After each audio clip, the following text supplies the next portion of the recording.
last year in my speech at the Hall of Fame. Perception is reality.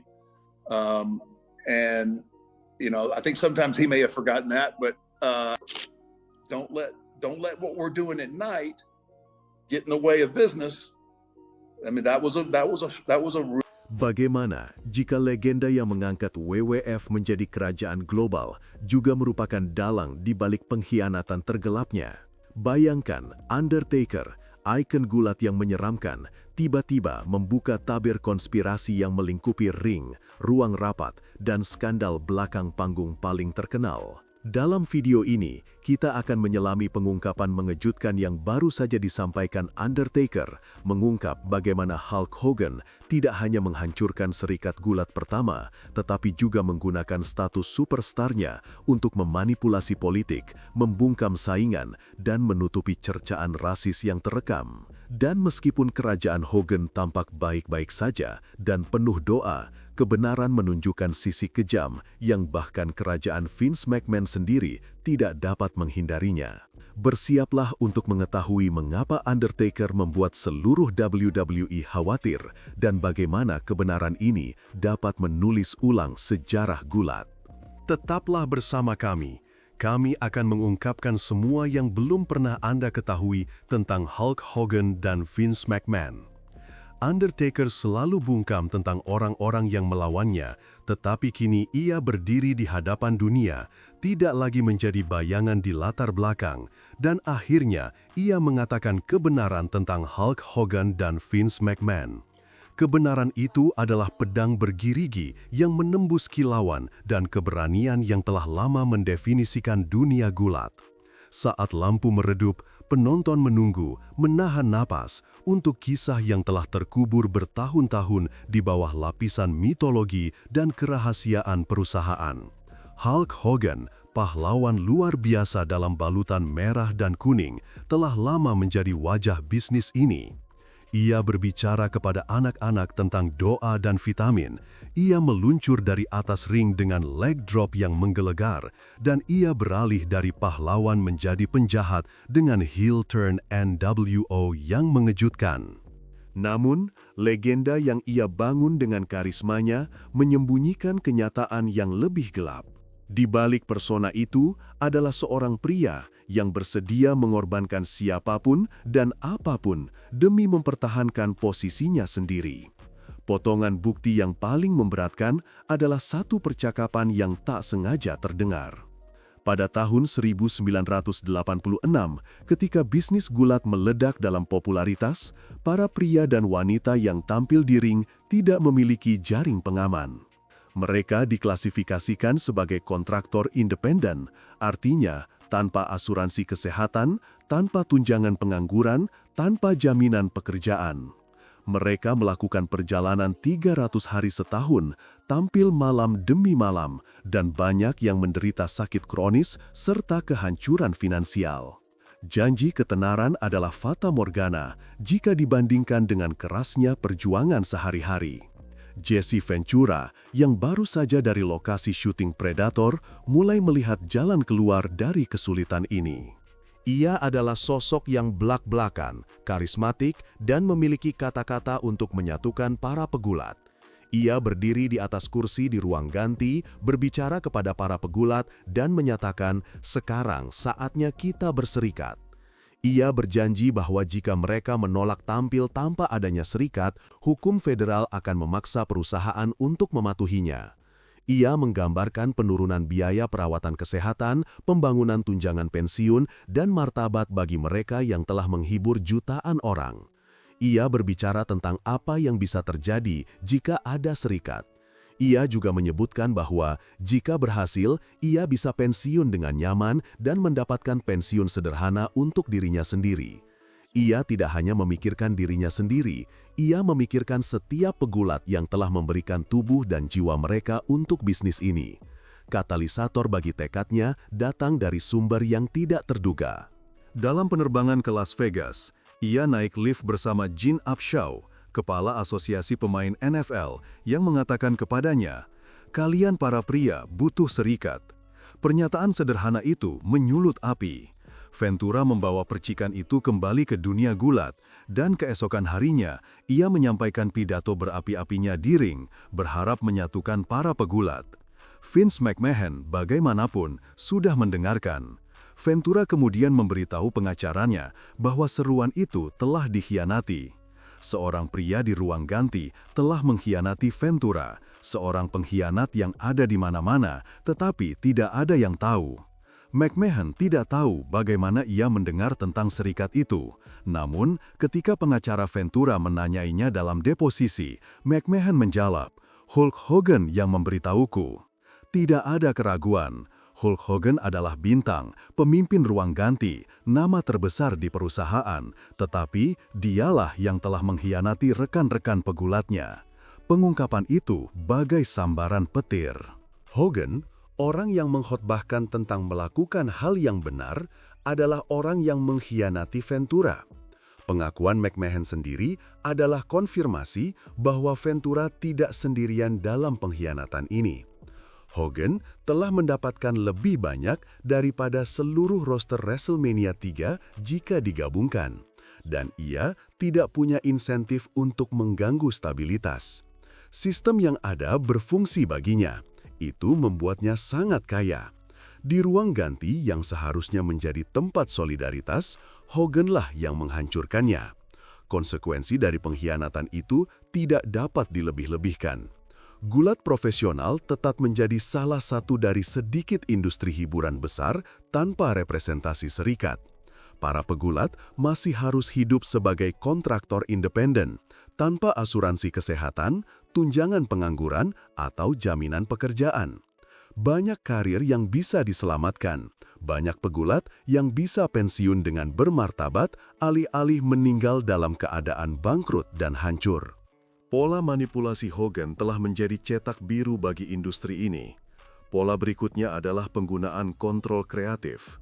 Klausul kontrak Hogan memberinya kekuasaan untuk memveto alur cerita atau hasil pertandingan yang menurutnya tidak menguntungkan. Di tangan bintang top, itu bisa masuk akal, tetapi bagi Hogan, itu menjadi senjata yang menghancurkan karir dan mematahkan karir dan mematahkan impian.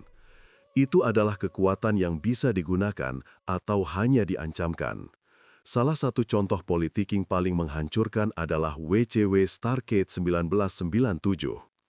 Pembangunannya telah berupa setahun penceritaan, sebuah klimaks naratif, di mana Sting akhirnya seharusnya mengalahkan pemimpin NWO dan merebut kembali WCW untuk pihak baik.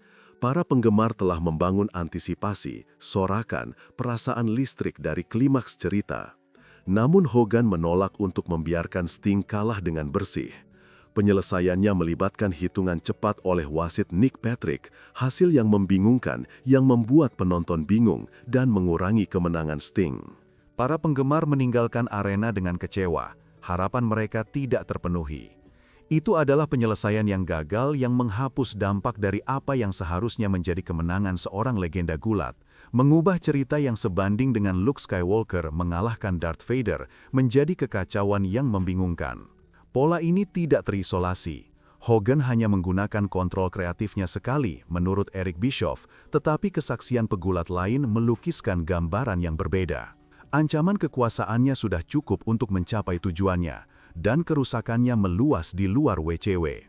Di WCW, manuver politiknya sudah mulai menghancurkan karir dan alur cerita. Salah satu contoh yang paling mencolok melibatkan Bret Hart yang diposisikan sebagai bintang top WWE berikutnya setelah kepergian Hogan. Bret Hart adalah pegulat yang telah diposisikan sebagai bintang besar berikutnya, nama yang sudah mulai naik daun.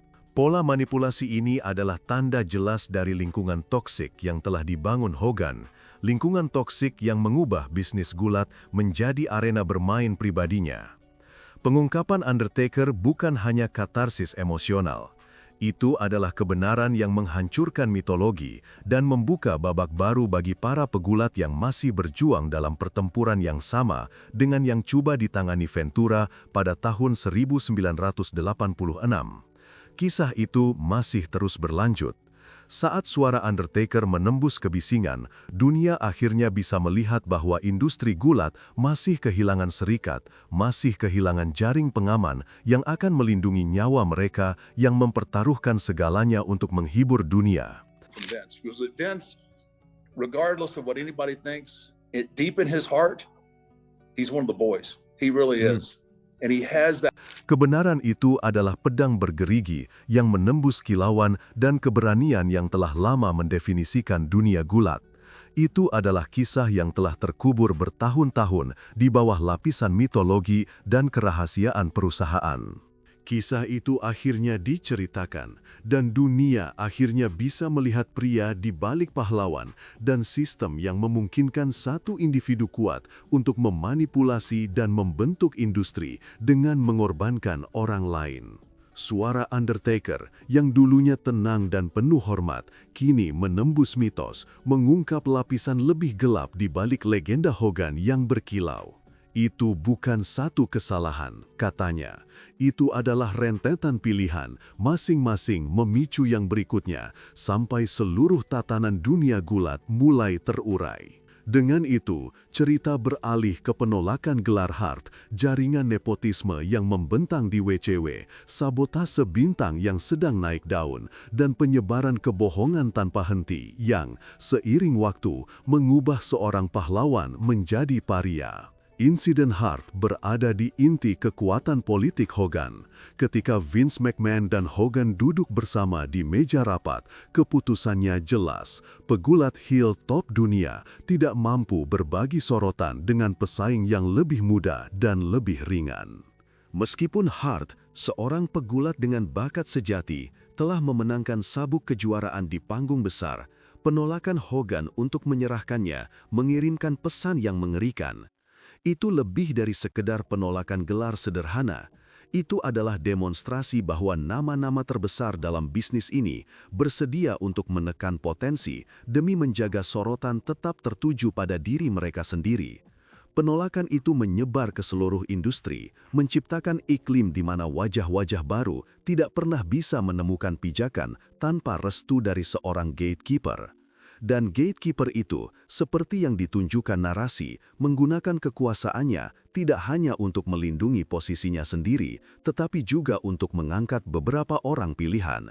Briscoe, dan sekelompok loyalis melihat karir mereka terangkat, sementara pegulat jujur tergelincir.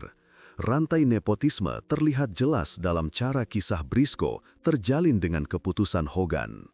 Ketika Hogan menolak untuk memberikan gelar kepada Hart, pola favoritisme yang sama meluas ke promosi lain, seperti TNA, dan bahkan acara independen di mana kehadiran Hogan tampaknya membawa dorongan, jaminan tempat di kartu yang seharusnya diperebutkan. Efeknya jelas, pegulat dipaksa untuk memilih antara loyalitas dan ambisi. Dengan loyalitas seringkali hanya menghasilkan sedikit imbalan. Sabotase momentum Steiner menawarkan ilustrasi politik ini yang lebih personal. Steiner, yang dulunya bintang cerah yang sedang naik daun, merasa terhambat di tangan Hogan. Di hari-hari sebelum insiden rekaman seks, politik belakang panggung WWE sudah mulai mengikis karirnya. Frustrasi Steiner bukan hanya profesional, itu menjadi balas dendam pribadi ketika Hogan menolak kesempatan untuk memperebutkan gelar hanya dengan alasan agenda politiknya sendiri. Di tengah pertandingan, Steiner pernah mengatakan kepada penonton bahwa Hogan telah membuatnya kehilangan semangat. Pukulan sebenarnya datang ketika campur tangan Hogan dalam pertandingan Steiner menjadi taktik yang disengaja, cara untuk mencegah Steiner naik pangkat. Steiner terpaksa menyaksikan potensinya direnggut saat nama Hogan menjadi identik dengan korban egonya sendiri. Pola yang sama menyebar di WCW, di mana pengaruh Hogan terwujud melalui keputusan yang menghambat pesaing lain. Insiden Hart sekali lagi menggemakan penolakan berulang untuk menyerahkan gelar, memperkuat bahwa kekuasaan Hogan bukan hanya pribadi tetapi struktural. Di TNA, kehadiran Hogan adalah pedang bermata dua. Itu membawa pengenalan merek, tetapi juga iklim di mana politik berkuasa di atas prestasi. Taktik politik yang sama yang mencegah pegulat naik peringkat bergema di promosi yang lebih kecil, menciptakan budaya ketakutan yang lebih luas. Namun di balik politik ada keretakan yang lebih dalam. Jaringan cerita palsu yang berlangsung selama beberapa dekade. Narasi Hogan tentang kepahlawanan berotot diselingi oleh klaim palsu tentang penggunaan narkoba, penggunaan steroid, dan bahkan kesehatan pribadinya. Klaim Billy Graham dan skandal steroid mengungkapkan seorang pria yang secara publik menyangkal perilaku tersebut sementara secara pribadi memanjakan diri di dalamnya. Kontradiksi itu memperbesar masalah reputasinya karena menyoroti tipuan terencana yang telah dimulai bertahun-tahun sebelumnya dan tidak pernah diperbaiki. Kebohongan Hogan tentang menjadi pengguna steroid terungkap ketika Billy Graham yang pernah mengungkap penggunaan steroid Hogan di masa lalu mengungkapkan bahwa Hogan telah menyangkalnya secara publik sementara secara pribadi mengakuinya. Disparitas antara kedua pernyataan itu bukan masalah sepele tetapi kemunafikan moral yang mendalam. Ini diperkuat oleh klaim berulang Hogan tentang kesehatannya sendiri dan penggunaan steroid yang disiarkan di televisi nasional sehingga mempengaruhi kesan generasi muda yang mengidolakannya. Yang lebih buruk lagi adalah cerita palsu Hogan yang menyebar di internet. Rumor tentang interaksinya dengan band Metallica, klaim tentang bertemu superstar Billy Graham, dan klaim penggunaan steroid di televisi nasional semuanya menjadi bagian dari narasi yang lebih besar bahwa Hogan telah menjadi pembohong. Klaim tentang hubungan seorang anak dengan pria kulit hitam yang ditemukan dalam rekaman seks juga menggambarkan Hogan sebagai seorang rasis. Pengungkapan ini memicu konsekuensi langsung. WWW memecat Hogan dan menghapusnya dari Hall of Fame. Dampaknya langsung terasa dan akan berlangsung selama bertahun-tahun. Reaksi industri sangat cepat. Mark Henry, seorang pegulat terkemuka, belak-belakan, mencatat bahwa Hogan belum melakukan upaya tulus untuk memperbaiki reputasinya, memperdalam ketidakpercayaan. Ketika WWE mencoba merehabilitasinya pada tahun 2018 dengan mengembalikannya ke Hall of Fame, responsnya dingin. The New Day mengeluarkan pernyataan bahwa komunitas mereka sulit memaafkan. Sementara Undertaker menyatakan bahwa reaksinya terhadap kembalinya Hogan ke WWE bukanlah isyarat sederhana, tetapi pernyataan akuntabilitas.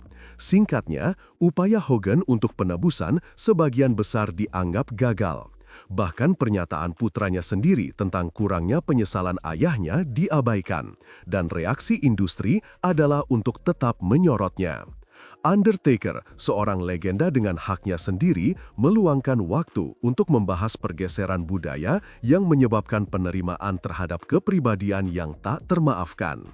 Di masa lalu, politik belakang panggung gulat mungkin tetap tersembunyi. Tetapi era podcast dan media sosial membuat kebenaran mustahil dirahasiakan. Komentar Undertaker menyoroti bahwa para penggemar dan pegulat menemukan pengkhianatan, serikat, permainan politik, kebohongan, dan rasisme. Kombinasi ini membuatnya menjadi kisah peringatan. Inilah mengapa sosok Hogan yang berkaliber, yang dulunya seorang juara, kini dianggap sebagai paria. Narasi ini selanjutnya menunjukkan bahwa bahkan Seth Rollins, seorang penggemar yang tumbuh besar dengan Hogan, belum sepenuhnya menebus dirinya. Kritik datang dari MVP yang memposting meme yang menyebut Hogan pembohong patologis. Tony Khan, presiden AEW, melarang Hogan dari semua acara AEW, menunjukkan ketidaksetujuan di seluruh industri. Ini bukan sekedar kritik, tetapi pernyataan dari mereka yang akhirnya memiliki keberanian untuk mengatakan kebenaran tentang pria yang menghabiskan puluhan tahun bersembunyi di balik kebohongan. Di TNA, kisah Hogan berlanjut dengan permainan politik yang telah dimainkan di WWE. Pola itu diulang dengan narasi favoritisme yang sama dan eliminasi pegulat lain dari promosi. Narasi ini berlanjut dengan kisah tentang bagaimana pemberontakan serikat, permainan politik, kebohongan, dan rasisme pada akhirnya membentuk seluruh dunia gulat. Pesan terakhir dari Undertaker adalah bahwa warisan Hulk Hogan bukanlah skandal sekali jadi, melainkan puncak dari sejarah panjang keegoisan. Kisah Undertaker yang mengungkapkan segalanya tentang Hogan bukan hanya kisah pribadi. Ini tentang konsekuensi menempatkan ambisi pribadi di atas kesusilaan manusia. Ini menunjukkan bagaimana budaya industri gulat yang melindungi bintang-bintang terbesarnya memungkinkan perilaku yang seharusnya dikutuk sejak awal. Para pegulat yang membenci Hulk Hogan adalah mereka yang akhirnya memiliki keberanian untuk mengatakan kebenaran. Mereka adalah penjahat sejati. It's not that circus, carny kind of thing anymore. It is a big, huge business. Karena mereka mengungkap seorang pria yang telah menghabiskan puluhan tahun bersembunyi di balik kebohongan. Mereka mengingatkan kita bahwa reputasi dapat dibangun seumur hidup, tetapi juga dapat hancur dalam sekejap. Dan kebenaran, seketat apapun disembunyikan, akan menemukan jalannya untuk terungkap. Kisah ini, yang diceritakan melalui suara Undertaker, meninggalkan kita dengan pengingat yang kuat. Di dunia di mana citra adalah segalanya, integritas adalah yang paling penting. Pengungkapan Undertaker adalah seruan kepada para pegulat dan penggemar untuk mengenali perbedaan antara persona publik dan kenyataan pribadi. Ini adalah peringatan bahwa tidak ada pahlawan yang bisa bersembunyi di balik topeng selamanya, dan bahwa setiap tindakan, bahkan di balik pintu tertutup, akan bergema di benak mereka yang menyaksikan pertunjukan. Pada akhirnya, ini adalah kisah tentang bagaimana seorang legenda berubah menjadi kisah peringatan. Pengungkapan Undertaker menembus langsung lapisan mitos, mengungkap inti yang lebih gelap di balik legenda Hogan yang gemerlap. Ia memulai dengan menceritakan momen kunci yang telah lama terkubur, saat Hogan tidak mau menyerahkan kejuaraan kepada Bret Hart. Di hadapan penonton langsung, Hart telah memenangkan gelar dengan mengalahkan lawan yang tangguh. Namun keputusan untuk mempertahankan sabuk itu menjadi simbol politik Hogan yang mementingkan diri sendiri. Penolakan itu bukan sekadar pilihan bisnis, itu adalah tindakan yang disengaja untuk mempertahankan status quo dan untuk melindungi kekuasaan yang Hogan miliki atas setiap booking. Di lorong belakang panggung WCW, pola yang sama terulang dengan presisi kejam. Desakan Hogan untuk mempertahankan kejuaraan berarti ia menggunakan setiap alat yang dimilikinya, nepotisme dan favoritisme untuk mempertahankan kendali.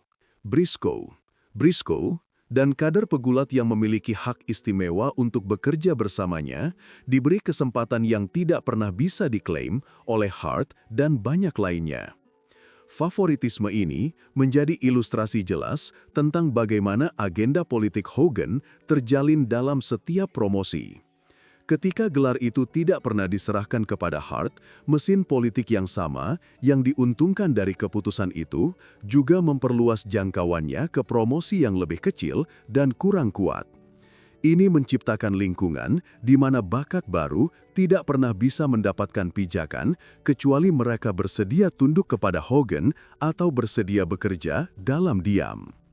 Undertaker membuat garis personal ke seorang bintang yang ia sebut kekuatan yang sedang naik daun.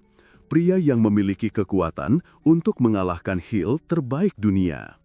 Pria ini memiliki masa depan cerah dan klaim yang sah atas kejuaraan, namun politik Hogan mempersulit siapapun untuk mendapatkan gelar atau bahkan dipertimbangkan untuk mendapatkan tempat di main card. Dampaknya cepat. Hart tidak pernah diberi kesempatan lagi untuk mempertahankan sabuk. Kisah yang sama terjadi dalam politik internal WWE dengan penolakan Hogan dan McMahon yang sama untuk memperkuat pola favoritisme dan penundaan yang sama. Sementara itu, kisah Steiner memberikan gambaran yang lebih intim tentang politik yang membentuk industri ini. Steiner, seorang pegulat yang mulai naik popularitasnya, ditolak kesempatan untuk bersaing memperebutkan kejuaraan. Ketika Hogan diminta untuk membuat keputusan tentang gelar, ia berkata, "Aku tidak akan membaginya dengan siapapun." Nama Hogan telah menjadi identik dengan gagasan bahwa egonya lah yang mengendalikan. Kisah ini menunjukkan bahwa frustrasi Steiner bukan hanya profesional, itu menjadi personal ketika Hogan menolak kesempatan untuk gelar tersebut. Undertaker menunjukkan bahwa sabotase momentum Steiner bukanlah peristiwa mendadak. Itu adalah urusan yang berkelanjutan, keputusan untuk mempertahankan kejuaraan, keputusan untuk mendukung Briscoe dan lainnya, dan keputusan untuk menghambat bakat baru. Ini adalah demonstrasi jelas tentang bagaimana politik gulat dapat membentuk karir seorang pegulat. Saat reputasi Hogan mulai runtuh, Undertaker mengingatkan kita bahwa kerugian sebenarnya adalah terkikisnya integritas industri. Politik yang menjadi pusat WCW memiliki dampak pada seluruh industri, mempengaruhi promosi sejauh TNA dan acara gulat independen. Undertaker juga menyoroti bagaimana pengaruh Hogan melampaui WCW. Di TNA, kehadiran Hogan adalah pedang bermata dua. Itu membawa pengakuan, tetapi juga memaksakan budaya politik di atas bakat. Taktik politik yang sama yang menghambat kemajuan pegulat juga tercermin dalam promosi yang lebih kecil, menciptakan iklim di mana politik berkuasa di atas prestasi. Itu adalah pedang bermata dua, dan kisahnya adalah tentang sistem yang tidak dapat dipecahkan sampai kekuasaan itu dihapus. Di balik politik, Undertaker mengungkapkan lapisan kebohongan yang lebih dalam yang menyebar selama beberapa dekade. Kisah Hogan yang direkayasa tentang penggunaan narkoba dan steroid bukan sekedar rumor. Itu adalah jaringan kebohongan yang membentuk narasi dunia gulat. Dalam wawancara, Hogan menyangkal menggunakan steroid sementara mengakui konsumsi pribadi. Sebuah kontradiksi yang diungkapkan oleh Billy Graham dan skandal steroid. Kebohongan yang menyebar di internet lebih dari sekedar rumor. Itu adalah bagian dari narasi yang lebih besar bahwa Hogan telah menjadi pembohong, seorang pria yang tidak bisa menyimpan kebenarannya. Kisah-kisah tentang interaksinya dengan band Metallica, pertemuannya dengan superstar Billy Graham, dan penggunaan steroidnya sendiri di televisi nasional diperkuat oleh internet, menciptakan kesan bahwa pegulat terbesar dunia itu adalah pembohong. Kisah rasisme Hogan menambah lapisan lebih gelap pada legenda, menciptakan gambaran identitas pahlawan yang dibangun di atas kebohongan. Rekaman seks yang melibatkan hubungan seorang anak dengan seorang pria kulit hitam ditemukan, mengungkapkan bahwa Hogan telah menggunakan rekaman seks untuk menyebarkan cerita yang melukiskan dirinya sebagai seorang rasis. Pengungkapan itu memicu konsekuensi langsung. WWE memecat Hogan dan menghapusnya dari Hall of Fame, menandai awal dari saga yang lebih panjang. Reaksi industri sangat cepat. Mark Henry, seorang pegulat terkemuka, belak-belakan tentang kurangnya penyesalan tulus dari Hogan dan kegagalan upayanya untuk memperbaiki reputasinya, memperdalam ketidakpercayaan. Pengungkapan itu memicu konsekuensi langsung. WWE memecat Hogan dan menghapusnya dari Hall of Fame, menandai awal dari saga yang lebih panjang.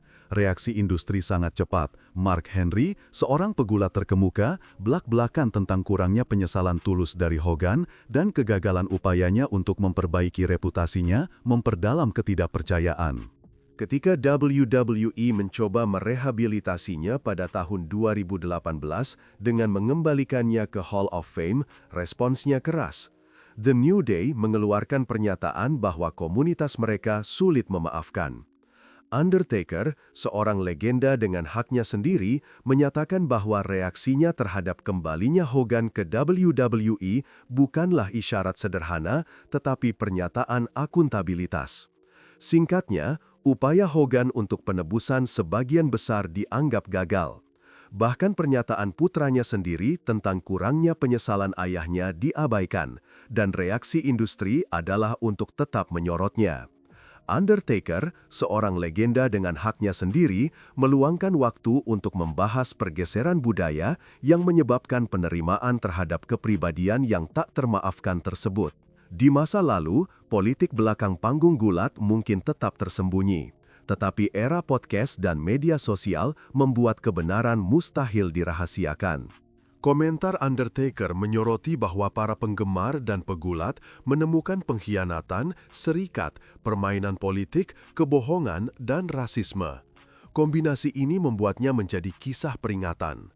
Inilah mengapa sosok Hogan yang berkaliber, yang dulunya seorang juara, kini dianggap sebagai paria. Narasi ini selanjutnya menunjukkan bahwa bahkan Seth Rollins, seorang penggemar yang tumbuh besar dengan Hogan, belum sepenuhnya menebus dirinya. Kritik datang dari MVP yang memposting meme yang menyebut Hogan pembohong patologis. Tony Khan, Presiden AEW, melarang Hogan dari semua acara AEW, menunjukkan ketidaksetujuan di seluruh industri. Ini bukan sekedar kritik, tetapi pernyataan dari mereka yang akhirnya memiliki keberanian untuk mengatakan kebenaran tentang pria yang menghabiskan puluhan tahun bersembunyi di balik kebohongan.